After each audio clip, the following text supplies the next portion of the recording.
Everybody wants to be, but nobody wants to do.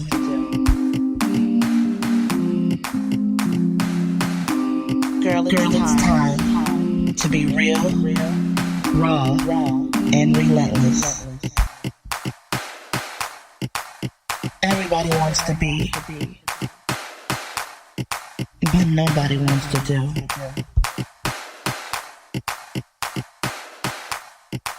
You know it's time. Recrown you. Today's episode is sponsored by Respect the No. It is a lifestyle brand geared against sexual assault. We know them, we are them, and we stand with them. For an exclusive 10% off your entire order, use code RESPECTME. Visit www.trulyinspiredlifestyle.com. Enjoy the show. What's up, guys? It's your girl, Truly Inspired Martin, and welcome to Recrown You, the podcast. We are here for the women who are ready to be real, raw, and relentless in their pursuit to unleashing their inner badass. I am so excited about today's episode. Listen up. We've been talking all things sexual assault awareness this month, and a lot of people don't really like to dig into that topic, but for me, it's very, very important, right? Because I think that we kind of sweep that under the rug. I think that we don't want to deal with our past issues. And when I say we, I was a part of that. I was ashamed of things that I've gone through. I didn't want to talk about certain things because I didn't really want to take the backlash. I didn't really want to hear what people had to say. But I understood that within all of that, I had to become true with myself. So we got a very special guest today. But before I jump into that, let me go ahead and let you guys know some statistics, because I think that it's very, very important to know the basis of the foundation, right? So just in case you didn't know, 1 in 5 women and 1 in 71 men will be raped at some point in their lives. At some point in their lives. Here's another one for you. 91% of victims of rape and sexual assault are female. I said 91%, okay? So let that seep into your spirit real quick.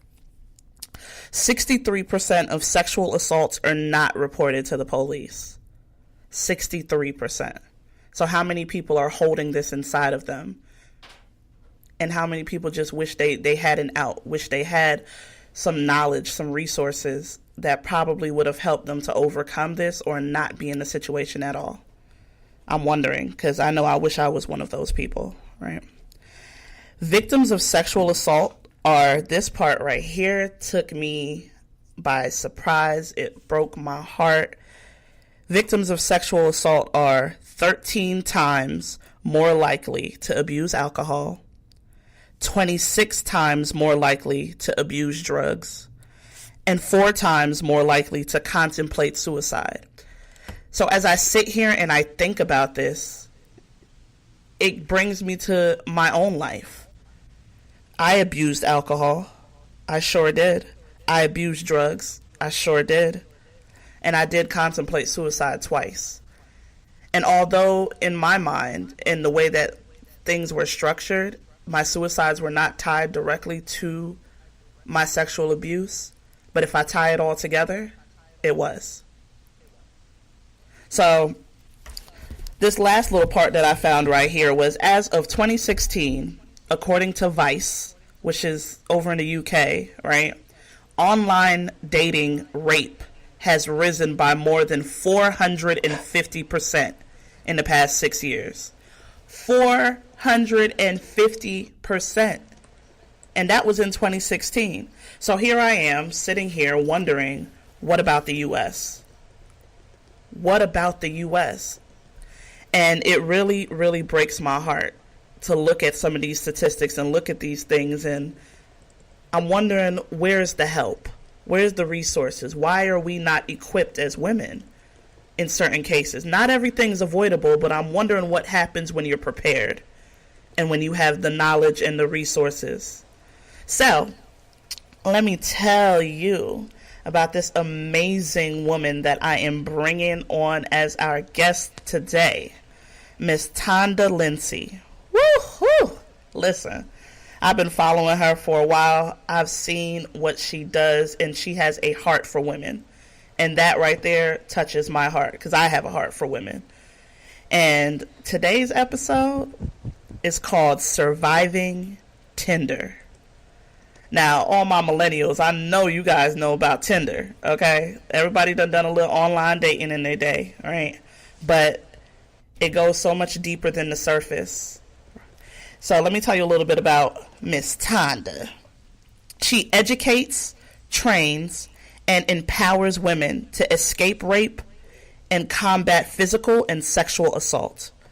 She is a former police officer, a women's self-defense instructor, and the author of F Fear, a modern-day women's self-defense guide. If that don't give you a little power, a little in your back, I don't know what will. So today we're not only just talking about the stories that we've gone through and the things that we've gone through, but we're going to get some resources and some real expertise from the woman herself. Tonda, you there? I am. Yes. I'm so excited. I'm right along with you. Yes. Let's get it. Let's get real, raw, and relentless. I know that's right, Tonda. That's my girl. Let's go. So tell us a little bit about you. You know, what brought you here? I know about Empowered Defense, but a lot of people probably don't. So let's tell them about you. Well, as you said, I used to be a police officer for over 10 years in the Atlanta area. And as I was transitioning out of that, I didn't want to just abandon everything I learned, my experiences, you know, everything I had kind of gathered throughout that time as a police officer. So I, you know, kind of did some soul searching and some praying, and I'm like, okay, self-defense. And then more specifically, I'm like, okay, I'm going to give back to women in my community because I just saw a need. There was a void to equip us to really deal with the things that I saw over that time that we were dealing with and not prepared for, such as like domestic violence and, you know, the high school kids and what they're dealing with, whether it's bullying or, you know, those toxic relationships that they're getting in, you know, home life, sexual assault, rape, just everyday women's issues that we all in some capacity have had to face, whether it's, you know, harassment or hostile work environment, or like I said, domestic violence, you know, dating issues. We were not equipped to deal with it. In self-defense, we think physically defending ourselves, but really self-defense is a mindset. And when you deal with that mindset, it goes into every aspect of your life. So that's kind of how Empowered Defense was birthed. And as you said, those statistics, they don't lie. Depending on who you ask, some may be worse than others, but I think we all can agree that sexual assault and rape is definitely an issue and has been for such a long time, and nobody is really dealing with those solutions. We've talked till our face turned blue about the problem. With the Me Too movement, thankfully, a lot more awareness is happening, but I'm glad that we are kind of being more vocal about the things that we've been dealing with as women and girls. So that's kind of how I got here, and I'm, you know, seeing the change, and I'm excited about it. Yes, man, listen, I wish that you were around back in the day when I was going through my stuff. And when, you know, because I've also been into domestic violence relationships as well. And it is a thing that when we think of self-defense, our first thought is just the physical, just beating somebody up in that way. But you just said something about mindset. And that makes me think, like, just how equipped are we mentally to deal with some of this stuff? Yeah. So for me, we as women are very intuitive, but society, our experiences, all of that kind of silences that intuition, kind of buries it. And we end up, not listening to ourselves a lot of times. So with those relationships, with, maybe just being in a dangerous situation or a vulnerable position, and, you kind of don't want to believe what you're feeling or what you're seeing, because, that person wouldn't be like that, or no, this can't be what, I think it may be. So we talk ourselves out of a lot. And again, that really entails that mindset, and we can kind of deter and I think protect ourselves from a lot of those experiences if we really just start listening and trusting ourselves, trusting our gut, and just being a lot more aware. So a lot of that goes into the mindset, and just being, a lot of it has to do with self-esteem, confidence, and facing our fears, where we can kind of strengthen that confidence. But, a lot of us as girls, as young women, were abused or had some kind of sexual violence experience. And that wears on that confidence, on that self-esteem, on that trust factor. So when we kind of deal with that and really heal that, it will open up us listening to ourselves again, in my opinion. And that's what I try to focus on, just healing, strengthening that mindset, and really getting back to the queens and the power, because we're so powerful as women. And I really want us to just reclaim that, or recrown that, as you might say. Yeah, so everything we need, we already have. We just have to tap into it. I love it. I love it. Okay. Because, since I got you here, I'm about to go in. So,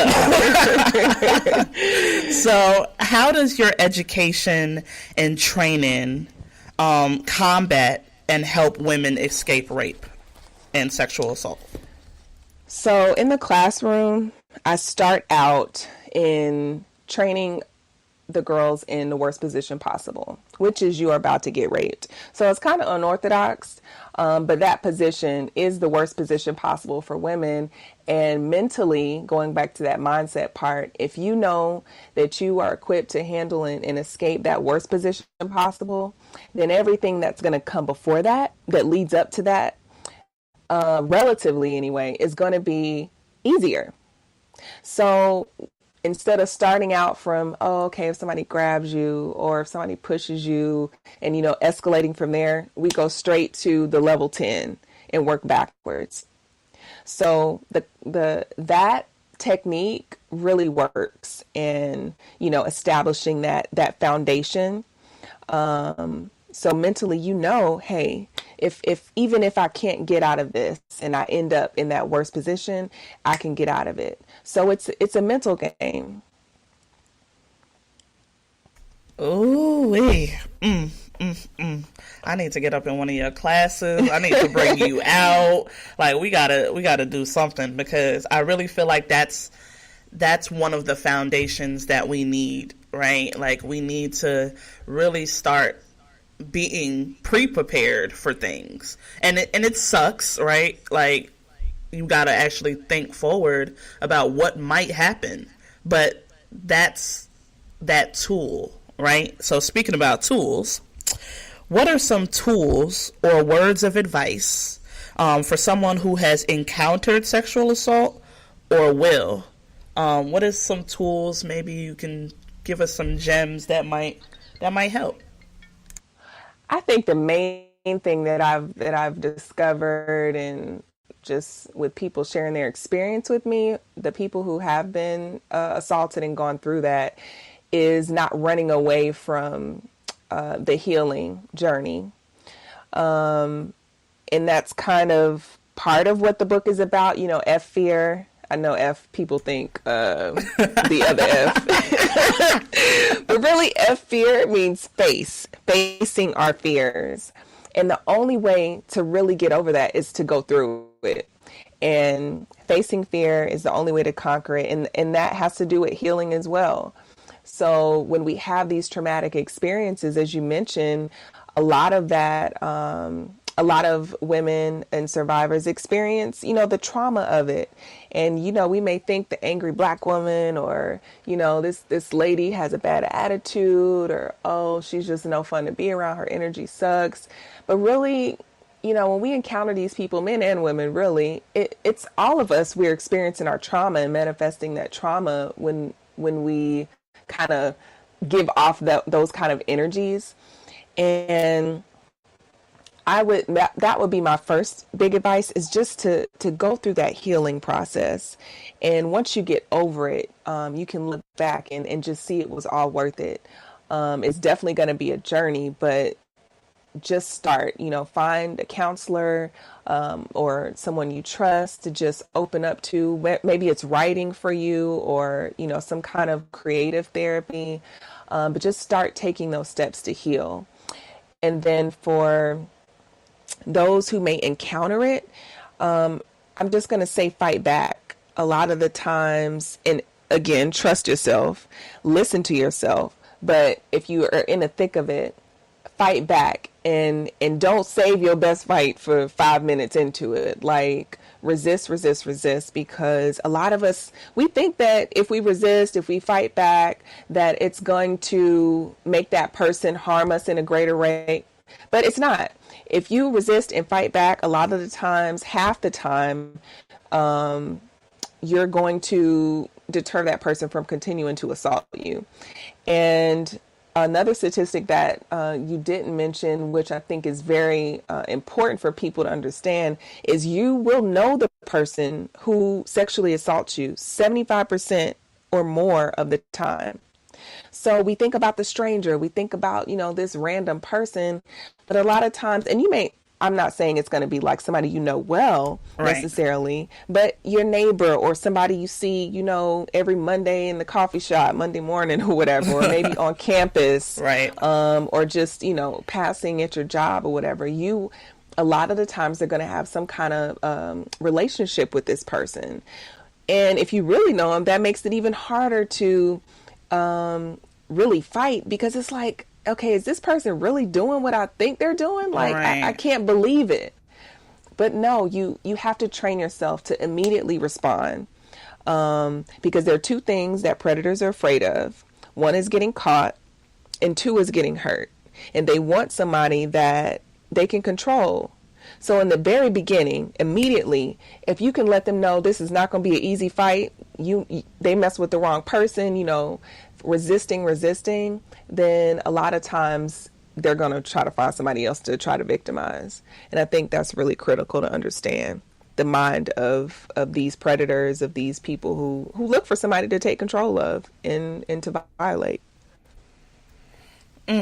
I hope that answered your question. No, it definitely did.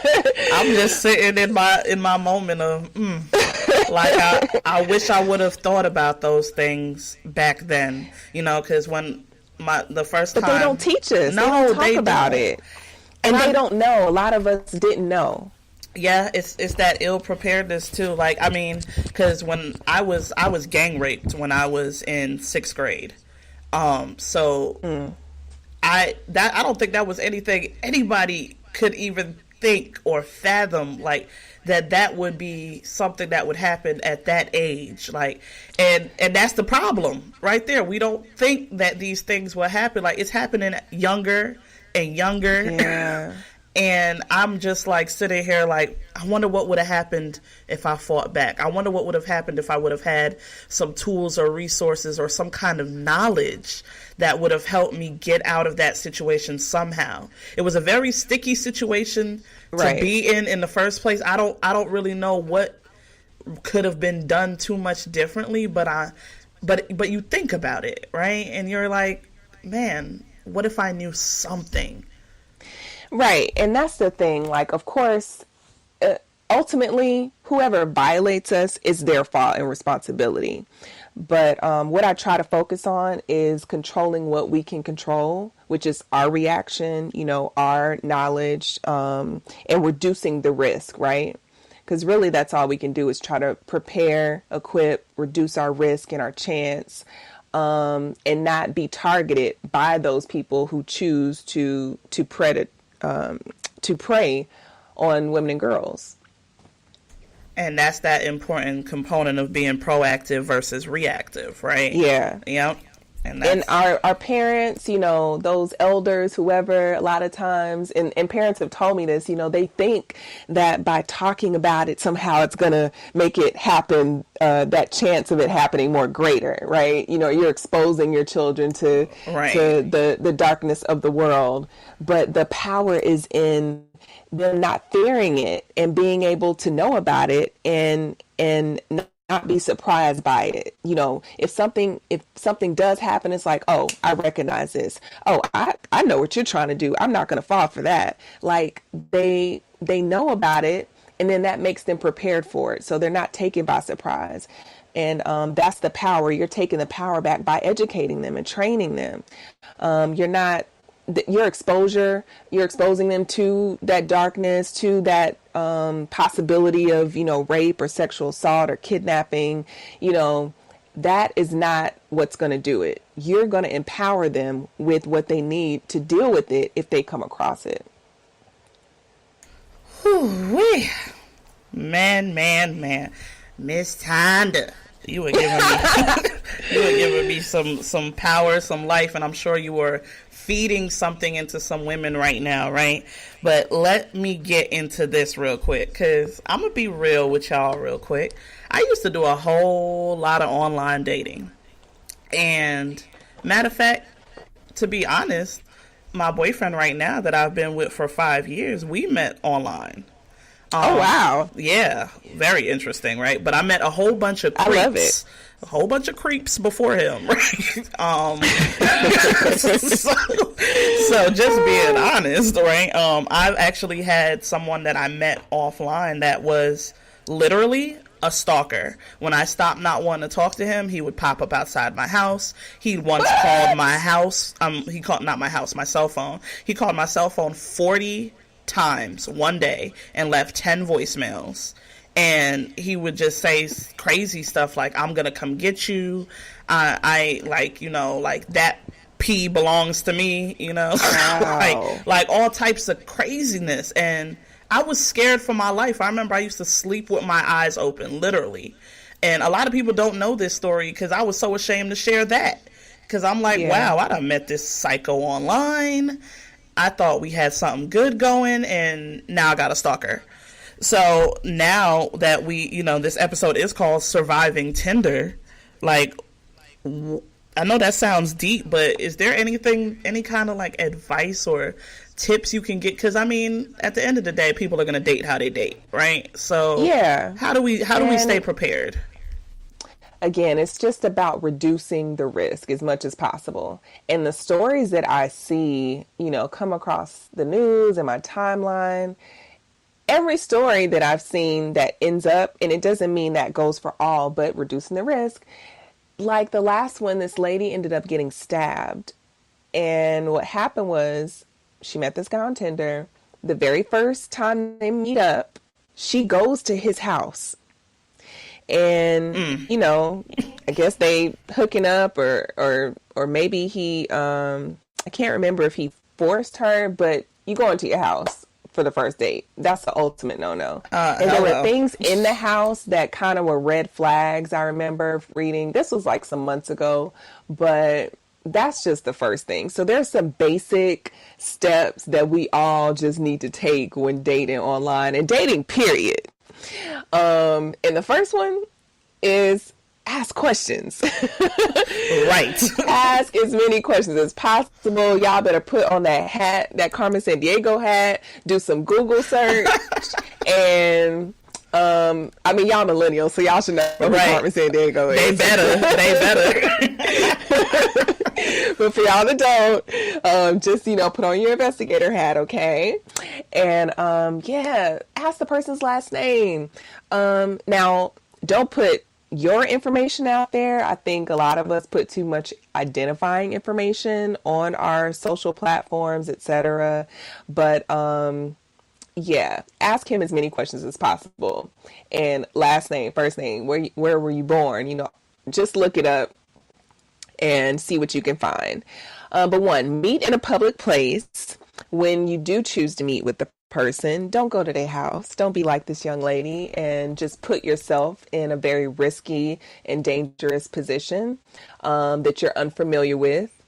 And you don't want to go to your house either. So I know back in the day, you know, he used to walk you home, and you know, we used to, you Not know, no go for more, all boo. that picking up, but that is not something I advise either. So meet him there. Honestly, when I meet people for the first time, I am like just super cautious when it comes to meetups. So I'm still like in investigator mode. So I'll park strategically so I can like try to see him come in first. And then I'll go in, but I'm just always on the lookout. Again, awareness is very, very important. So 1, meet in a public place. 2, spill the tea and tell a friend. Tell your girlfriend where you going, what you know about him, what time you're supposed to meet up. When you know, a girl, if I'm not back by a certain time, if I don't contact you by a certain time, reach out to me. If after this, you know, certain amount of minutes have passed or hours, then something's wrong. Like, just put it out there. It's better be safe than sorry. And tell a couple people, honestly. And I already said you can't walk home. So 3, you know, be Miss Independent. No, he can't walk you home or pick you up. 4, Hello. stay sober. You can have a drink, but stay sober.